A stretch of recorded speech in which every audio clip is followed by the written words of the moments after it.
Gary and Bonnie Witherall were serving the Lord in Lebanon. They had many close relationships with Muslim friends and neighbors. But on September 11th, 2001, their life and ministry got a lot more complicated. I ran across the street. My heart was pounding to this kind of internet cafe. And there was a TV, and there's probably about 60 people all looking at this TV and seeing these images. I ran across the street again up towards my house, and my friend said, "Gary!" And they're all happy. Everyone's happy. And I ran up to, we lived in an apartment, and Bonnie was just sitting there looking at the TV, weeping. And as I walked in, the second plane hit that second tower. And I tell you, it freaked me out. And then I started hearing cars honking up and down the street and all through the night. It was a time when we were getting phone calls saying, "Do not leave your house."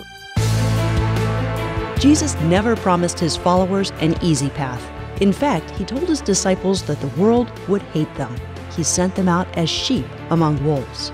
Jesus' words came true in the life of the apostles, and they're still coming true today in the lives of his followers around the world. Join host Todd Nettleton as we hear their inspiring stories and learn how we can help. Right now on the Voice of the Martyrs Radio Network. Welcome again to the Voice of the Martyrs Radio. My name is Todd Nettleton, and we have just an awesome privilege this week of having Gary Witherall with us in our studio in Bartlesville, Oklahoma. Gary has worked almost 30 years with OM, Operation Mobilization. He is also the husband of Bonnie Witherall, who was martyred in Lebanon in 2002. We're going to talk about that story. He is serving the Lord in Germany, and we'll talk a little bit about what he's doing now. Gary, welcome to the Voice of the Martyrs Radio. Thank you very much. It's great to be here. Let's go back in time and talk about God calling you to go to Lebanon. How did that happen? How did it happen for you and Bonnie? Were you in agreement about it, or did you kind of wonder one or the other? Yeah, I generally like fun in life, you know, and I want to do something fun. And I knew all the Middle East was really tense at that time and not much interest at all to go. And actually, I was looking to go to another field with OM. At that time, I wrote a kind of like, not a complaining email, but kind of an email going, what's God doing in my life, to one of my mentors, you know. And they wrote back this email, and it was, "Go to the Middle East and eat sand." And what he was saying, he was Canadian, he was saying, go eat humble pie, humble yourself. Who do you think you are? You know, you sound arrogant, you know, humble yourself. Like now you're like somebody that's going to help, you know.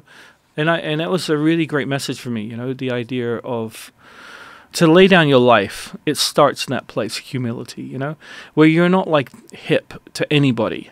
Your local church, you're not hip to the people you want to share the gospel to. You're just not hip. And I think that's a journey for people to take. But when that email came through, my heart jumped.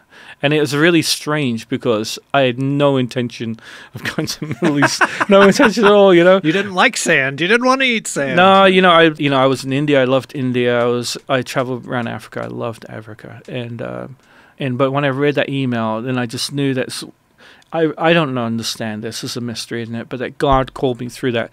And then Bonnie had read the email, and we didn't talk for 2 days on it because she knew that if I said no, it would kind of mess it up, and vice versa. So we were both afraid of us messing it up. And then we, after a couple of days, said, "Hey, have you read that?" "Yeah, I read it. What did you think?" She goes, "Well, I just think this is what we need to be doing." And in my heart, I was so pleased that we both got it. You know, we both were both feet in, and that's how it started.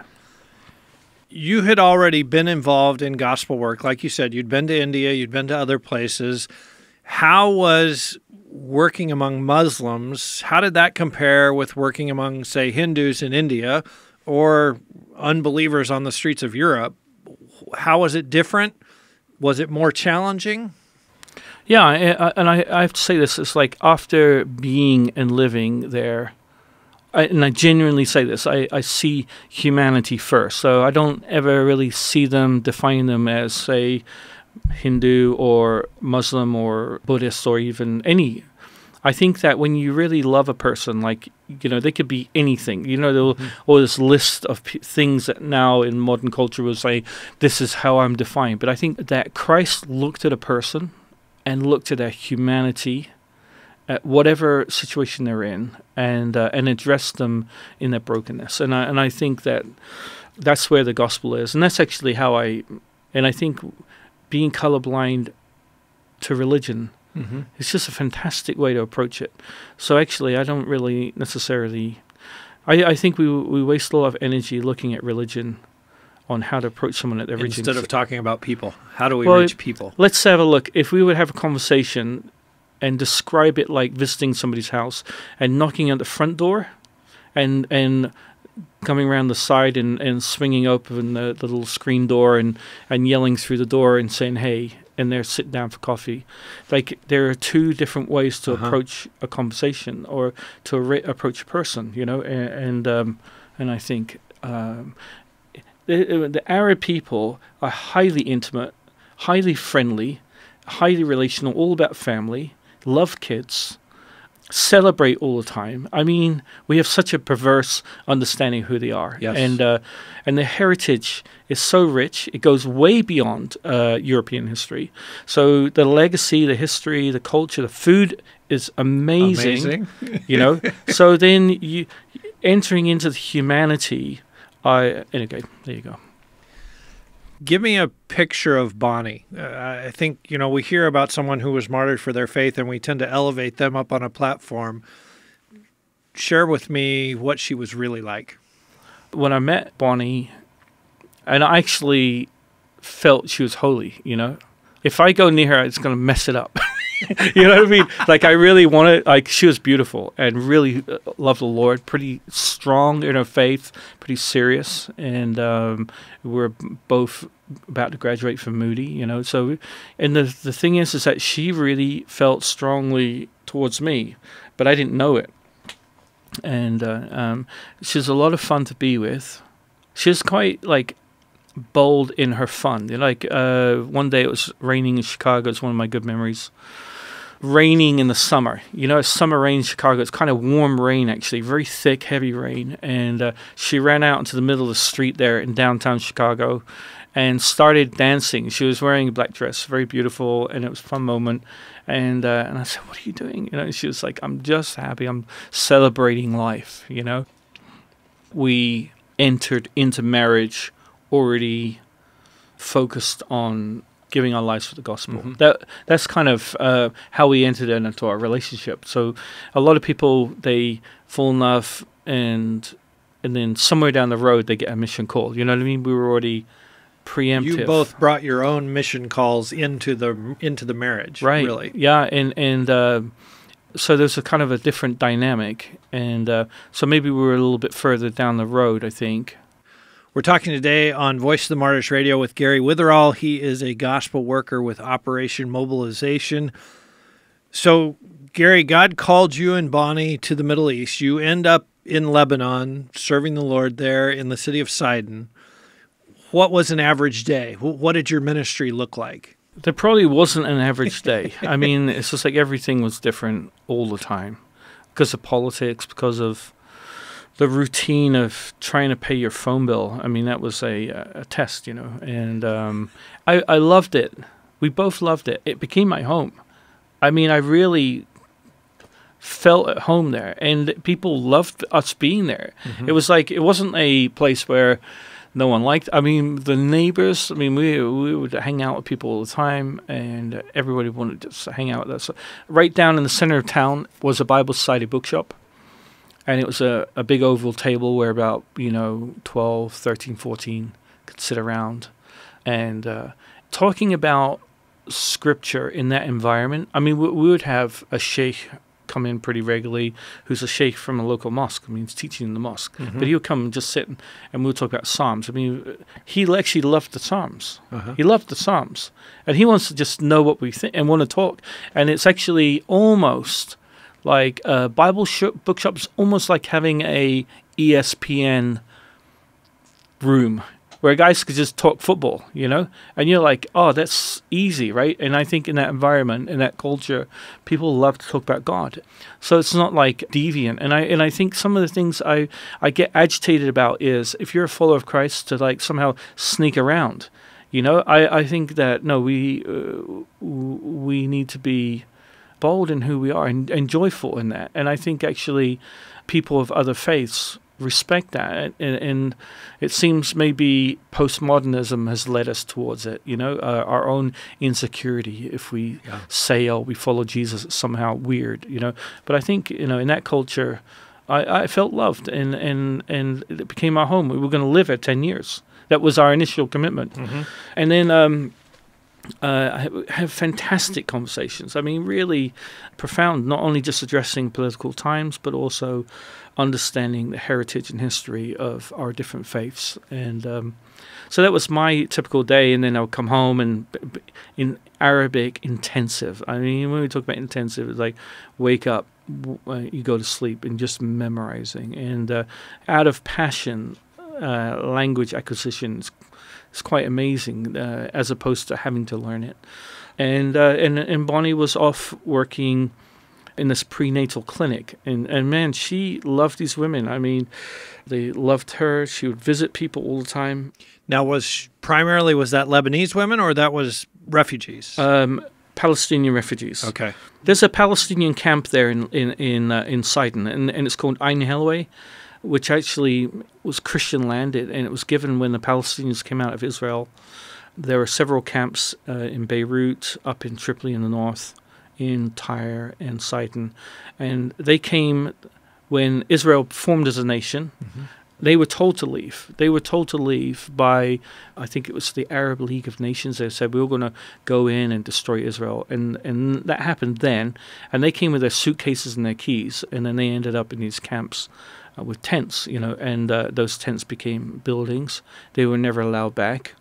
And the Lebanese have not ever given them a passport, so they've not become part of the Lebanese people way. Without a country. People without a country, and so they don't have proper jobs, don't have proper money, don't have proper health care, and they long for their return. For that. So to understand their frustration, go hang out in the refugee camp, and it's pretty dangerous. If you were to tell me I'm going to go wander through that camp, I would just say probably you wouldn't do Maybe that. Maybe not. Maybe unwise. But these women had no health care, and the church was providing a phenomenal ministry, almost free. Like you pay a little bit, but within their economy, within their ability, within their ability, because it's kind of a dignity thing, And then and they provided everything from prenatal care to the first year through your child. And I'm sure somebody here who's on the listening would know what that means. Right. I mean, it's a very in-depth, broad field. And that was what Bonnie did.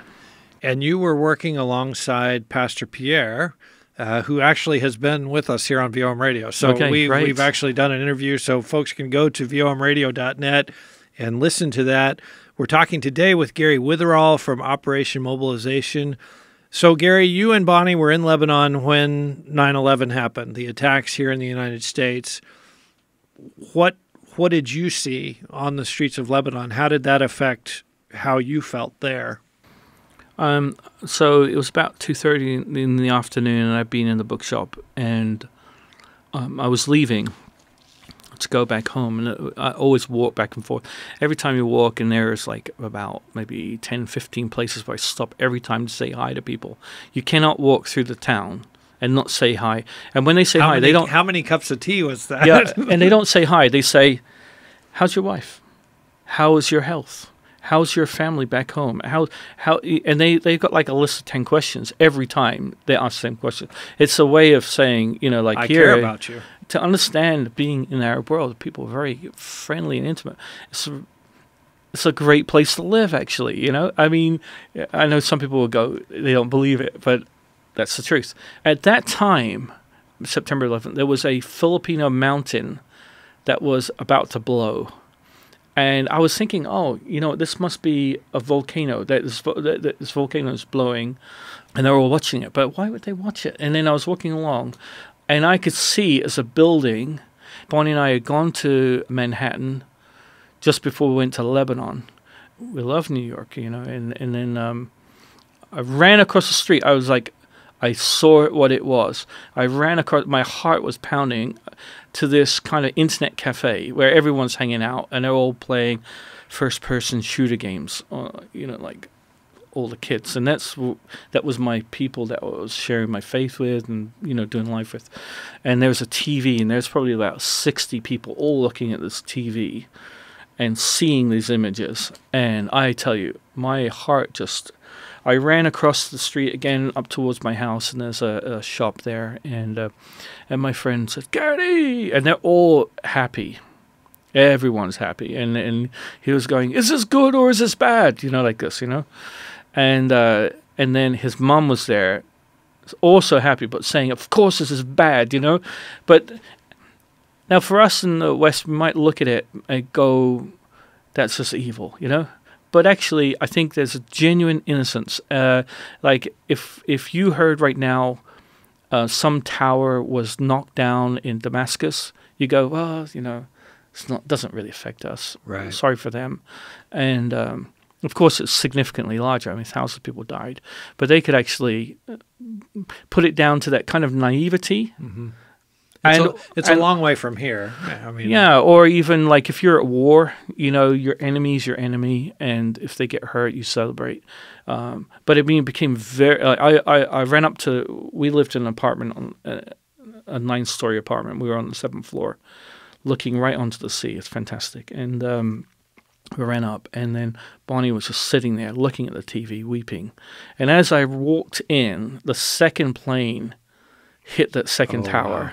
As I walked in, and I tell you, it freaked me out. I mean, really. And then I started hearing cars honking up and down the street and all through the night. I mean, people in convoys of cars honking and throwing candy, and you know, it was a time. I mean, we were getting phone calls saying, "Do not leave your house." So, how did you and Bonnie get through that, deal with that idea that, okay, should we go out? Should I go to the bookstore tomorrow, or should I stay home? Should I just stay in my apartment and try to be safe? How did you kind of work through, well, wait a minute, God's called us here, so we need to keep doing the work?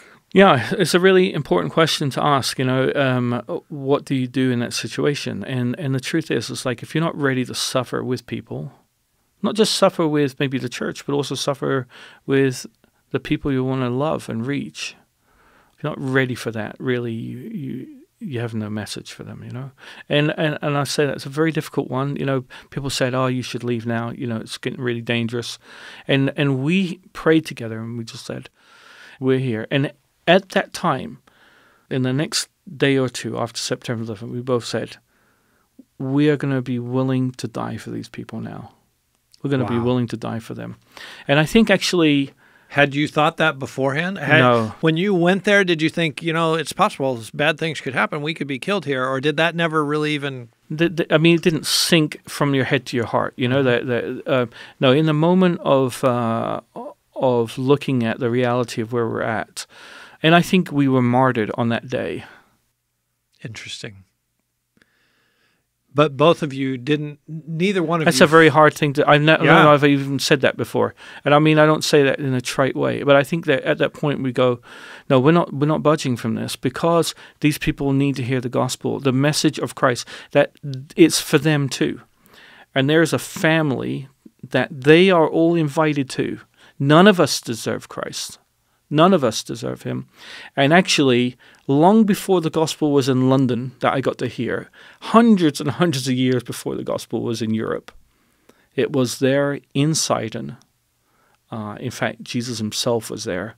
And I believe that it is the mandate of the church to not bring the religion, but bring the message of Jesus, and then I was just it was at that moment I just said, yeah, we're ready. And you know, I had a friend who's a pastor. You know, he said, you know, you guys probably should leave. They're supporting us. I said, no, it's not time to leave at all. What did you say? How did you answer those questions? Because I imagine a lot of, maybe even your families were like, you know, maybe just for a few months, come on home for a few months. Let's let things settle down. Was that ever a temptation, or did you feel like, nope, we've counted the cost. We're here. Yeah, exactly. And I think beyond that, it exposes how much prejudice we have against people of another faith. And that's, I would say that prejudice is one of the great evils of, it exposes itself in a difficult situation. And then the question is, and it's actually on my book, is what you're living for worth dying for? If you're not willing to die for something, is it really worth living for? And I mean, of course, it doesn't mean, I love to snowboard. I'm not going to die for snowboarding. I wouldn't want to die for snowboarding. I don't want to die for playing soccer, football. It's not everything has to be like you're going to die for this. But I think that I want to, if life is a limited period of hours, right? Years, but you can numerate it, and then just say I want to invest it really well, and if it's cut short, I want it to be cut short in the full joy of doing something worthwhile, So that's the way our brains, our hearts were driven in that moment. After 9/11 and after that decision, did your ministry change at all, or was it basically the same? Did you sense a new kind of resolve in your spirits, or was it just basically like it was before, except you'd made this decision? I just think people liked us being there. And I think that they go, there was also a Palestinian uprising politically. And they were a lot of my friends. I mean, they were like really good friends, I mean, I liked hanging out with them. They're my friends. And yeah, I think they appreciated the people there understood that you could have left. It would have made sense for you to leave in some ways. No, I don't think so. I don't think that they would say it makes sense for you to leave. Why would we leave? It's not about us, But the people there appreciated the fact, here are these Americans or English citizen and an American. They've stayed here. Yeah. I mean, the issue at that time, and you have to kind of re-enter history at that moment, is then the reaction is the beginning of the Iraq War and actually dealing with Afghanistan. So what's happening is in the Middle East is a politically charging up of people. And so there's hostility within people's political dialogue. In Israel, amongst Hezbollah, amongst Palestinians, amongst the Syrians, everyone's got an opinion. What happened in Syria? I was going to Syria and sharing my faith, and then I remember one time in Damascus, the guy goes, "You know what my problem is?" And I said, "No, I have no idea. What's your problem?" He goes, "We're axis of evil." George Bush had said that, and then he just said, we're axis. It's like he actually felt condemned and shamed by that. Now, I'm not trying to say my political opinion here. I'm not at all. I'm just saying what they felt, right. What they were saying. Well, and the perception there is America's a Christian country, so all the people there are Christians. They're invading Afghanistan. It's a Muslim country. So you have the Christians invading the Muslims, and that's how they process those. And even their limited understanding is much more of a kind of a Crusader language, like the Crusaders are coming back. And when the tanks were going across the desert there in Iraq, for example, the imagery of a few hundred tanks heading towards Baghdad, their perception is Crusaders are coming, and we've got to arm up, Yeah, and which we don't even think that way. I mean, for us, we don't understand that that's what's going on in their hearts and in their minds, so maybe we don't always respond like we should.